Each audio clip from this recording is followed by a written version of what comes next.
So hey guys and welcome back to another video of my channel. So आज की इस video के अंदर हम कंपेयर कराने जा रहे हैं इटर्नल का हमारी जस्टिस लीग के साथ। सो वीडियो काफ़ी ज़्यादा इंटरेस्टिंग होने वाली है, जो कि हमें मूवी के अंदर बताए गए केवल 10 कैरेक्टर है। आई मीन जिसे हम सुपर हीरो भी बोल सकते हैं। क्या वो 10 कैरेक्टर हमारे जो जस्टिस लीग के 6 सुपर हीरो हैं उन्हें हरा सकते हैं, या फिर हमारे जो जस्टिस लीग के 6 सुपर हीरो है वो लोग हमारे जो 10 कैरेक्टर है जो इटर्नल के अंदर है उन्हें हरा सकते हैं? इसका आंसर तो आपको वीडियो के लास्ट में मालूम पड़ने वाला है, और इस वीडियो के अंदर मैं इटर्नल की पावर को थोड़ा डिटेल में एक्सप्लेन करूंगा। सो मे बी यारो अगर आप लोग जस्टिस लीग के फैन हो तो वीडियो को मतलब स्किप करने की भूल तो मत करना है, क्योंकि मैं उनकी पावर को थोड़ा डिटेल में बताऊंगा। और अगर आपने वीडियो स्किप किया उसके बाद कमेंट में लिख के ये बता दिया कि भाई मतलब जस्टिस लीग जीत जाएगी या फिर इटर्नल जीत जाएगी, सो मे बी यारो मैं इसलिए पहले ही बोल दे रहा हूँ कि वीडियो को स्टार्ट से लेकर एंड तक जरूर देखना, क्योंकि इसके अंदर हम डिटेल में बात करने वाले हैं। सो बिना किसी देरी की चलिए स्टार्ट करते इस वीडियो को। इनका कंपेयर स्टार्ट करने से सबसे पहले हम इनकी कुछ बेसिक पावर्स को देखेंगे। आई मीन इनकी पावर को डिस्कस करेंगे, जिससे आपके माइंड में इनकी पावर अच्छे से रिफ्रेश हो जाएगी और आपको एक कंपैरिजन देखने में मज़ा आएगा। सो ऑब्वियसली हम यहाँ पे जस्टिस लीग की पावर को एक्सप्लेन नहीं करेंगे, बिकॉज उस पर मैंने ऑलरेडी इतनी सारी वीडियो बना चुकी है, और ऑब्वियसली आप सभी को जस्टिस लीग के हर एक कैरेक्टर की पावर को डीपली पता होगा, इसलिए हम उनके ऊपर ज़्यादा डिस्कस नहीं करेंगे। आई मीन उनकी पावर को डिस्कस नहीं करेंगे। सो इसलिए हम इंटरनल की पावर को थोड़ा डीपली देख लेते हैं। टनल की पावर को एक्सप्लेन करने से सबसे पहले मैं आपसे एक बात क्लियर कर देना चाहता हूँ। यहाँ पे जो 10 इटर्नल बताए गए हैं उनके पास ये सारी पावर आती है, जैसे कि super human strength, durability, reflexes, speed, stamina, fighting की कई सारी एबिलिटी, साथ ही साथ टेलीपैथ, टेलीकिनेसिस और हीलिंग फैक्टर, इमॉर्टिलिटी जैसी पावर्स हर एक इटर्नल के पास है। तो ये पावर मैं वापस रिपीट नहीं करूँगा, इसलिए मैं बोल रहा हूँ कि इस पावर को आप लोग अपने माइंड में बैठा कर रख लेना कि ये जो जितने भी पावर मैंने अभी आपको बताया हर एक इटर्नल के पास है। और दूसरी बात ये है कि जो हर एक इटर्नल के पास अलग अलग पावर है।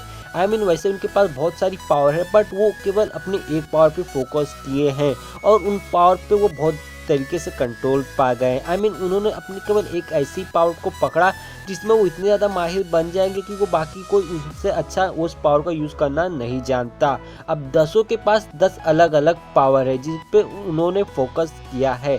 अब वो जिस पावर पे उन्होंने फोकस किया है वो बाकी सारी सुपर हीरो के पास भी रहेगी।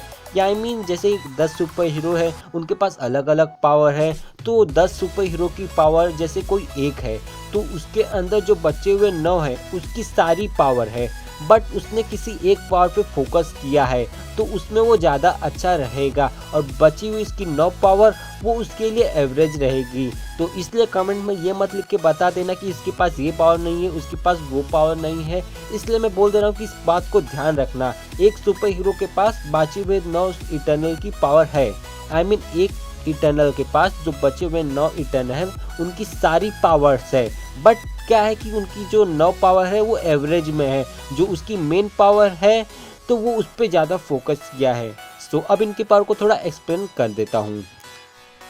अरे कहना क्या चाहते हो? तो सबसे पहले हम सर्सी की पावर्स एंड एबिलिटीज़ की बात करते हैं। तो अगर हम सर्सी की पावर्स एंड एबिलिटीज़ की बात करें तो सर्सी के पास बचे हुए 9 इटर्नल की पावर आती है, और साथ ही साथ मैंने जो स्टार्टिंग में पावर बताई स्ट्रेंथ वाली वो सब भी पावर अपनी सर्सी के पास आती है। बट जो हमारी सर्सी उसने केवल अपनी एक पावर पे फोकस किया है वो है मैटर मैनिपुलेशन। अब वो मैटर किसी भी टाइप के मैटर को अपने मतलब बहुत ईजी तरीके से मैनिपुलेट कर सकती है, और मूवी के अंदर हमारी जो सर्सी थी उसने एक डेवियंस को ट्री में बदल दिया। आई मीन जो जितना बड़ा डेवियंस था उसको अपनी मैटर मैनिपुलेशन की पावर से उसने उसे ट्री में बदल दिया, तो जिससे हमें अंदाज़ा लग जाता है कि जो हमारी सर्सी उसका मैटर मैनिपुलेशन पे कितना ज़्यादा कंट्रोल है। साथ ही साथ उसके पास वो सारी पावर भी आती है, जैसे माइंड कंट्रोल करने की पावर, जैसे बाकी सारे जो सुपर हीरो के पास है जो 9 इटर्नल है उनकी सारी पावर आती है, बट वो क्या है वो उनके पास एक एवरेज पावर में आती है, ना कि वो उनका ज़्यादा यूज़ करती है। बट जो मैटर मैनिपुलेशन की पावर है उस पर सर्सी का पूरी तरीके से कंट्रोल है। तो वहीं अगर हम दूसरी तरफ बात करें तो दूसरे नंबर पे हमारा इकारिस आता है, जो कि इटर्नल का दूसरा ऐसा पावरफुल कैरेक्टर है जिसको मतलब बहुत ज़्यादा पावरफुल कैरेक्टर में से दूसरे नंबर पे रखा जाता है। अगर हम इसकी पावर्स एंड एबिलिटीज़ की बात करें तो आप इससे समझ लिए कि मतलब ये अपना इटर्नल का सुपरमैन है। जैसे हमारे सुपरमैन के पास हिट विजन की पावर है, उसी तरह ये अपनी आंखों से कॉस्मिक एनर्जी की रेस छोड़ता है और साथ ही साथ ये अपने हाथों से भी कॉस्मिक एनर्जी की रेस प्रोड्यूस कर सकता है। और साथ ही साथ इसके पास डिफरेंट टाइप के फाइटिंग स्किल है। साथ ही साथ ये हवा में फ्लाई भी कर सकता है, वो भी काफ़ी तेज़ी के साथ। और साथ ही साथ ये लीडर भी रह चुका है और साथ ही साथ इसने डेवियंस के लीडर के साथ फाइट किया है। चमचों को ये बड़ी इजीली ओवर पावर्ड कर सकता है। सो इससे हमें पता चलता है कि जो हमारा इकारिस है वो कितना ज़्यादा पावरफुल कैरेक्टर है और इसके पास भी बचे हुए 9 इटर्नल की पावर आती है। जैसे सर्सी का मैटर मैनिपुलेशन करने की भी पावर इसके पास आती है, बट वो उस पर उतना ज़्यादा कंट्रोल नहीं है जितना कि इसके पास हिट विजन और फाइटिंग में और स्ट्रेंथ में जितना इसके पास कंट्रोल है, उतना उसके पर बाकी जो 9 इटर्नल की पावर है उस पर उतना ज़्यादा उसके पास कंट्रोल नहीं है। सो वहीं अगर हम तीसरे नंबर पे बात करें तो तीसरे नंबर पे हमारी स्प्राइट आती है। अब स्प्राइट को आप डिक्टो लूकी का कॉपी बोल सकते हो। आई मीन ये किसी का भी इल्यूजन बना सकती है, आई मीन उसका डुप्लीकेट बना सकती है, अपना ये ढेर सारा इल्यूजन भी बना सकती है और सेम जैसा लूकी किसी को भी धोखा दे देता है तो ये भी धोखा दे देती है। तो मूवी के अंदर हमने देखा था जहाँ पे इसने इटर्नल्स को धोखा दिया था, तो मे भी आप लोग इसे एक तरीके से लूकी भी बोल सकते हो, क्योंकि इसने सर्सी को एजैक का रूप धारण करके उसे चूतिया बनाने की कोशिश की है। इसलिए मैं आपको बोल रहा हूँ कि आप इसे पूरा डिक्टो लूकी का कॉपी समझिए। सो वहीं अगर हम चौथी तरफ बात करें तो चौथी तरफ हमारा गिलगमेश आता है। तो अगर हम गिलगमेश की पावर्स एंड एबिलिटीज़ की बात करें तो गिलगमेश की जो स्ट्रेंथ है ना वो हमारे हरकुलिस की लेवल की आती है। अब समझ लीजिए इसकी स्ट्रेंथ कितनी ज़्यादा पावरफुल है और साथ ही साथ ये कॉस्मिक एनर्जी का यूज़ करके अपने लिए एक पावरफुल शील्ड भी बना सकता है। तो जिससे हमें पता चलता है कि और ये फाइटिंग में भी काफ़ी ज़्यादा औसम है, क्योंकि इसने एक साथ कई सारे डेवियंस के साथ फाइट किया है। भले वो डेवियंस ने मिलकर इसकी पावर को एब्जॉर्ब कर लिया था कॉस्मिक एनर्जी को, जिससे ये मर भी गया था, बट फिर भी इसकी स्ट्रेंथ का अंदाज़ा आप लगा सकते हो कि इसकी स्ट्रेंथ है वो हरकुलिस लेवल की है। सो वहीं अगर हम पांचवी तरफ बात करें तो पांचवी तरफ हमारी थीना आती है। अब थीना की मैं एक पावर आपको बता देना चाहता हूँ कि ये एक बहुत पावरफुल वॉरियर है और साथ ही साथ ये कॉस्मिक एनर्जी का यूज़ करके किसी भी टाइप के वेपन को बना सकती है। और मेन बात ये है कि ये जिस टाइप के वेपन को बनाती है उसकी मास्टर इसके पास ऑलरेडी पड़ी हुई रहती है। आई मीन जैसे कि इन्फिनिटी गॉन्टलेट बना ले तो इन्फिनिटी गॉन्टलेट को कैसे यूज़ करना है, कैसे क्या करना है, इसके पास ऑलरेडी आ जाती है। आई मीन जिस वेपन को ये बनाती है उसकी पूरी डिटेल इसके माइंड में ऑलरेडी आ जाती है। बट इसकी एक वीकनेस है, ये कभी कभी पगला जाती है। आई मीन अपनी याददाश्त खो सकती है, जिससे कि ये इटर्नल्स के साथ भी फाइट करना स्टार्ट कर देती है। बट स्प्राइट इसके लिए ऑलरेडी रहती है जो कि इसकी याददाश्त वापस ले आ सकती है। सो वहीं अगर हम छठी तरफ बात करें तो छठी तरफ हमारी मकारी आती है, जिसके पास काफ़ी ज़्यादा तेज स्पीड है। बट इसकी एक डिसएडवांटेज ये है कि ये बहरी है।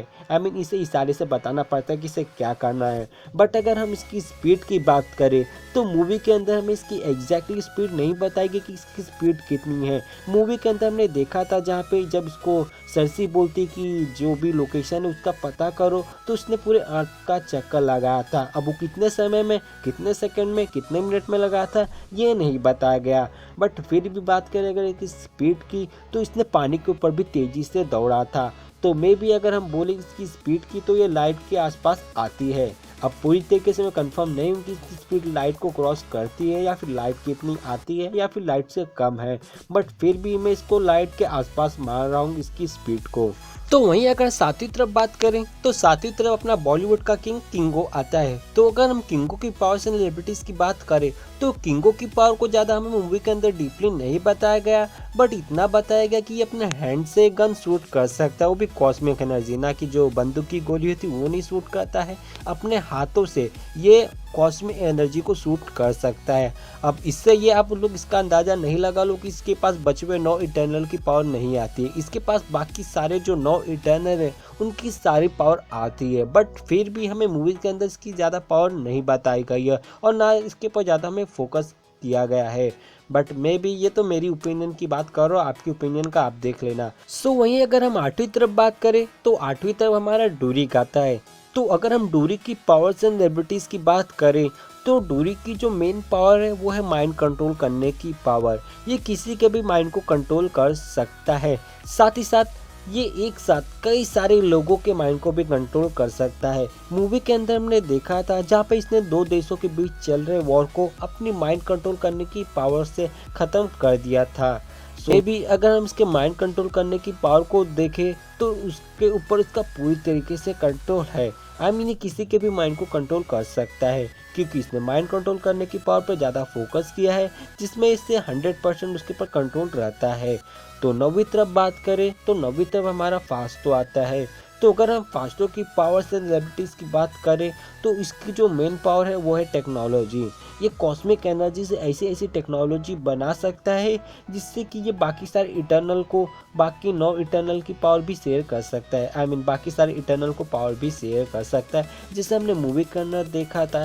इसने अपनी जो सर्सी होती है उससे बचे हुए 9 नहीं थे, जो भी 7-8 थे उसकी पावर शेयर किया था, जिससे सर्सी काफ़ी ज़्यादा पावरफुल बन गई थी। आई मीन इसकी टेक्नोलॉजी ओपी बोलते हैं। तो मे भी ये बैटमैन और साइबॉग से भी ज़्यादा टेक्नोलॉजी में एडवांस है, क्योंकि इसने किसानों की भी मदद की थी, आई मीन इंसानों की मदद की थी, और न्यूक्लियर मिसाइल ये सब, मतलब इसके लिए बाएं हाथ का खेल था। मतलब ये ऐसे ऐसे गैजेट बनाता है, गैजेट भी बोल सकते हो, टेक्नोलॉजी भी बोल सकते हो, कुछ भी बोल सकते हो, मतलब ऐसे ऐसे टेक्नोलॉजी का आविष्कार करता है जिससे इंसानों की मदद हो, ना कि उसे हार्म पहुंचाया जाए। और मे भी ये किसी भी टाइप के टेक्नोलॉजी को बना सकता है। मूवी अगर आपने देखी होगी तो आपको पता होगा। तो जो हमारी फाइनल कैरेक्टर है वो होती है एजैक।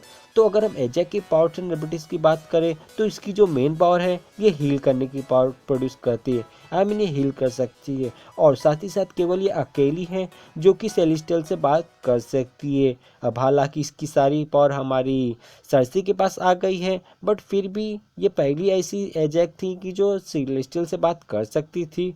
तो ये हो गई हमारे जो इटर्नल्स के 10 कैरेक्टर थे, जिसे हम सुपर हीरो भी बोल सकते हैं, उनकी पावर्स एंड एबिलिटीज। तो एक बार मैं आपको वापस से रिपीट कर देना चाहता हूँ, हर एक इटर्नल के पास बचे हुए 9 इटर्नल की पावर आती है, बट वो उनकी पावर उनके पास एवरेज में रहती है। वो केवल अपनी एक पावर पे फोकस करते हैं जिनके ऊपर उनका पूरी तरीके से कंट्रोल रहता है।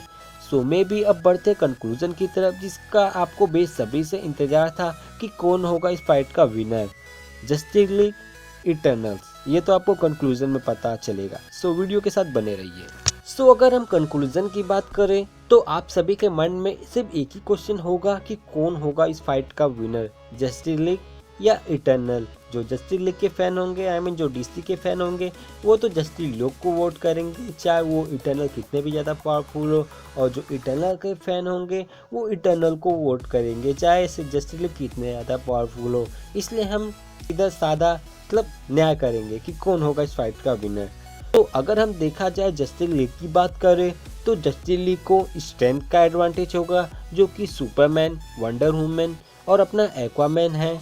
और साथ ही साथ हमारी जो जस्टिस लीग को एडवांटेज होगा वो होगा स्पीड का, जो कि फ्लैश और सुपरमैन रहेंगे।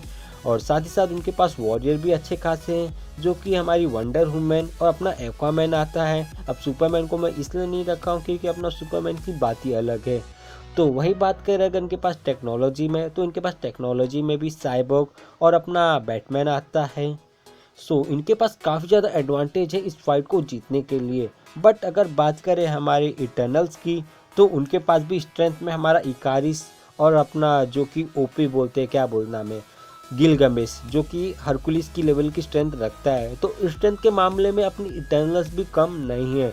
बात करें अगर स्पीड की तो स्पीड में हमारी जो इटर्नल है वो मार खा सकती है, क्योंकि हमारी इटर्नल के पास केवल एक ऐसी ही बंदी है जो बहुत तेज भाग सकती है। बाकी लोग के पास भी स्पीड है बट उतनी ज़्यादा नहीं है जितना हमारे डीसी के पास है। तो स्पीड के मामले में हमारी जो इटर्नल से वो मार खा सकते हैं। बात करें अगर वॉरियर की तो इनके पास भी अच्छे खासे वॉरियर है, जैसे कि हमारी इसको देख लो, जैसे कि हमारी थीना जो कि एक बहुत पावरफुल वॉरियर है। साथ ही साथ हमारा इकारिस वो भी एक वॉरियर है, और साथ ही साथ हमारी सर्सी वो भी एक वॉरियर है जो कि किसी भी मैटर को मैनिपुलेट कर सकती है। तो बात कर अगर टेक्नोलॉजी की तो हमारा जो फास्टर वो अकेले काफ़ी है साइबॉर्ग और हमारे बैटमैन के लिए, मुझे तो फास्टो की टेक्नोलॉजी अच्छी लगी। ये तो मेरी ओपिनियन की बात हो गई। अगर आपको अच्छी लगी या नहीं लगी ये आप लोग कमेंट में लिख के जरूर बता देना। सो इसकी टेक्नोलॉजी भी अच्छी खासी है। सो अब सवाल यह है कि कौन होगा इस फाइट का विनर, क्योंकि दोनों को एक तरीके से देखा जाए तो किसी को एडवांटेज है तो किसी को डिसएडवांटेज है, मतलब इक्वल है। सो बात करें अगर कौन होगा इस फाइट का विनर, तो ऑब्वियसली अगर मेरे को वोट करना होगा तो मैं इटर्नल के साथ जाऊंगा। अब इटर्नल के साथ मेरा जाने का मेन रीज़न ये है कि इटर्नल के पास कुछ ऐसे कैरेक्टर है, आई मीन डूरिक एक ऐसा कैरेक्टर है कि जो सबके माइंड को कंट्रोल कर सकता है। अगर वो स्टार्टिंग में सबके माइंड को कंट्रोल कर ले तो इटर्नल एक तरफा ये फाइट जीत जाएंगे। बट हमारे जो डीसी के सुपर हीरो है वो ऐसा होने नहीं देंगे, आई मीन वो इतनी जल्दी से उनके माइंड के कंट्रोल में नहीं आने वाले। और साथ ही साथ हमारा जो फास्टो है उसकी टेक्नोलॉजी मतलब क्या ही बोलूँ। और साथ ही साथ हमारा मेन रीज़न ये है कि उनके अंदर 10 मेंबर आ सकते हैं। अब 10 मेंबर जो कि बहुत ज़्यादा पावरफुल है एक एक अपनी पावर में।